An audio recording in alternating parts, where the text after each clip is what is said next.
Okay, in this classic physics problem, we've got Chong the DJ.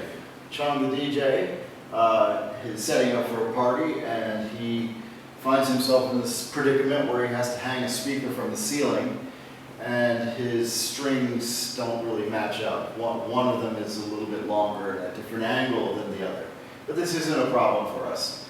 Now, we want to just work out what the heck is going on in this situation, how we can set up some formulas to actually calculate the forces that might be put into these strings to see if it maybe could support these, this speaker. However, we're not given enough information to actually find the tensions. We can find the formula. Okay, so what we do here is we, in physics, we always start with first principles. And first principles, in this case, would involve some trigonometry. Okay, so hopefully you know some trigonometry. And really all you really need to know with your trig is so. You just really only need to know the so. Okay. All right, the second thing you need to know is that Newton's second, you don't even really need to know this for this problem, but it is a principle here. Newton's second law, force equals mass times acceleration. Okay, and then the other important idea that you need to know is that the sum of all the forces, will equal 0 if the velocity is constant. Velocity is constant. Okay, so far so good. Now we're looking at this system. We assume that the speaker is actually hanging on the ceiling. It's not going to fall down. So therefore its velocity is 0. And 0 is a constant. So we know all the forces here are going to sum to 0. Okay. We're also given some detail here. We're given the detail that the speaker has a mass of 25 kilograms and that the acceleration due to gravity is 10 newtons per kilogram. Okay, so this is just a fancy way of saying that acceleration equals 10 meters per second squared. Okay, I wouldn't worry about that. They do this on purpose. They put that kilogram minus there just so that when we actually go ahead and work out this force due to weight, that's this force right here, that's the weight due to gravity pulling the speaker down, that's going to equal 25 kilograms times 10 newtons per kilogram. All right, let me just change the color here so that they stand out a little bit better. We'll go purple. Okay. All right, so we got this now. So if we solve that, all we know is that the kilograms cancel, and we're left with 250 newtons. This is the weight force. That's this W. Okay, and we find this weight force again using Newton's second law. All right, now the real first question here is to find the vertical components of force and then to write an equation involving the tensions. Okay, so again, another first principle would be to pick your coordinate system. Okay, so that it makes solving this problem easy. So if I take the vertical to be the y-axis, and I'll take the horizontal to be the x-axis. Okay, so that's fine. I'll just leave the system like that. Okay, and I could literally put the axis right there, put the 0 right there. All right, and that's important because what we're seeing here is we're seeing this vector shooting off to the left. Okay, and we're asked to actually find these components. This is the x component, and this is the y component. And also, similarly over here, the x component of this force, and this is the y component of that force. So the vertical components of the force, these are going to be simply this. We're going to sum the forces for T1, sum of the forces for T1 in the y direction, and they're going to equal for T1, we just need to find this value here. And so knowing SOHCAHTOA, where did you go, SOHCAHTOA? We know that the sine is equal to the opposite over the hypotenuse. So here's the opposite, the y that we're looking for. That's going to be, sorry, I shouldn't say equals here. Let me just take that off.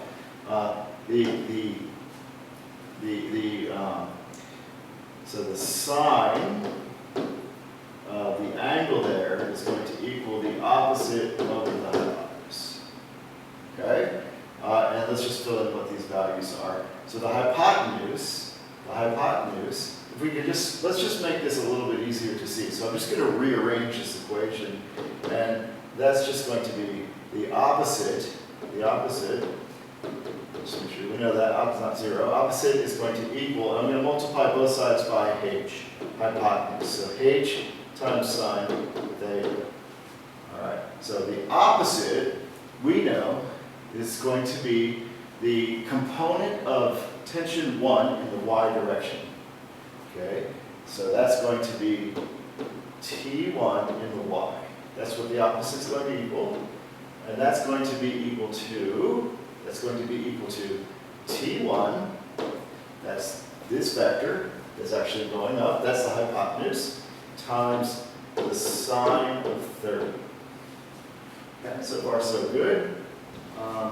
Gee, I need some more room here. Let me see if I can get really tricky with my OneNote. How do you do this? Something like that. Let's see. Let me escape that. Try that again. There we go. Cool. I'm just going to move this. Move it down. There we go. Just drop that part down. So give me a little more room. So I've got T1 now. I found the component in the y direction for this vector, and I found that to be T1 times the sine of 30. Okay, so far so good. Now, to find the component of y for T2 is found in a similar way. So it's just going to be T2 in the y. It's going to equal T2 times the sine of 60 degrees. So we'll put the degrees there. It's important. All right. And now the only other force that's actually working in the vertical direction is the weight force, and it's completely working in the weight force. There's no horizontal component at all. It's all that force is just going straight down. So that's all in the vertical force. So we know that the weight force is going to, we already calculated that as 250 newtons. Okay, so now it's just a matter of working out which direction these forces are all acting so we can add positives and negatives. Well, T1, this thing is pulling up. So that's got to be positive because it's going up. We have the 0 here, and we see it's going up, so that's got to be positive. But if it were pulling down, it would be negative. Okay? And the same argument for this guy. It's pulling up. So that'll be positive. So these are both positive. And this force, however, is pulling down. And therefore, that vector is going to be negative. All right? So we can write this.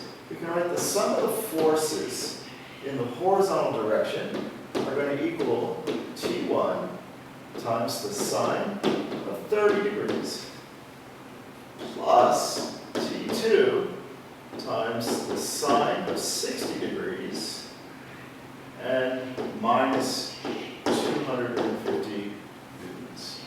And that is, oh, and I should also say that this is actually going to be equal to 0 because the sum of these forces, this thing isn't moving, okay? So therefore it's going to be, it's not moving, so its velocity is constant. You have to remember that. The velocity, if the velocity is constant, that means the sum of the forces have got to be 0. There has to be, in other words, there has to be an acceleration for there to be a force present, for the force to be positive or negative. And in this case, from this principle right here, even if it's 0, even if the velocity is 0, that is a constant velocity. So we know that the sum of these forces must equal 0. All right, so having a good look at that, that's the equation there for the solved equation there for the vertical case. All right, this is actually really good because you could actually then put these forces back together once you solve for this, and then finally find a force along, say, one of these values. All right, let's look at the next part. So the next part is the horizontal components of force. All right, so that's again from our coordinate system. This is along the x direction. These are the horizontals. This is a lot simpler in this case, because if we look at this, well, we know from our free body diagram that this is pulling down, so that's in the y, that's in the vertical, so there's nothing in the horizontal for the weight component. However, there is a vector going this way in the x and a vector going this way in the x. And we just need to use trigonometry to find these two vectors. And then assign the signs, because this is going to the negative direction, that will be negative. And then this is going to the positive direction, so that will be positive. So let's just write that out. Let's write that out. So the sum of the forces in the x direction. Okay, that's what we're looking for. We know they're going to equal 0. Okay, so the force due to tension 1, what's that going to be equal to? So that's going to be equal to, we're going to have to use, to find this length here, we're going to have to use the common part of Sacatella, right? So that's going to be the adjacent over the hypotenuse. So remember this vector here, that's T1. That hypotenuse is T1. This is T1 due to x, and this is T1 due to y. These two components. Okay, so let's find the component of T1 in the x direction. So that's going to be, we know we said it's going to be the cosine of 30 degrees. And that's going to equal the adjacent of the hypotenuse. So I'm just going to do some rearrangements here. I'm going to say the adjacent is going to equal the hypotenuse times the cosine of 30. So far so good. Okay, so let's just put in the values we know. So we know that the adjacent is T1 in the x direction, and that's going to be equal to the hypotenuse, which was T1, times the cosine of 30 degrees. Okay, and with a similar argument, we can say T2 in the x is going to equal T2 times the cosine of 60 degrees. Cool. All right. Now, we just need to remember from our free, this is cool, I can shrink it down. From our free body diagram, that this x is going off in this direction, so it's negative. This is going into the negative direction. And this x is going off in this direction, so it's positive. So, if I look at this case here, I can say that this one is negative, and that one is positive. So I'm just going to sum them up now. So here's my sums, and I know they're going to equal 0, so I'm just going to say that T2 cosine of 60 degrees is minus T1 of the cosine of 30 degrees will give us the relationship of these forces in the x direction. So I hope that helps you understand that. I hope it's not too messy. Physics is messy. You know, just like Einstein, he's always writing and scribbling everything everywhere. I'll take a closer picture of that for you so you can look at that in a second detail. All right, good luck with this stuff. Thank you.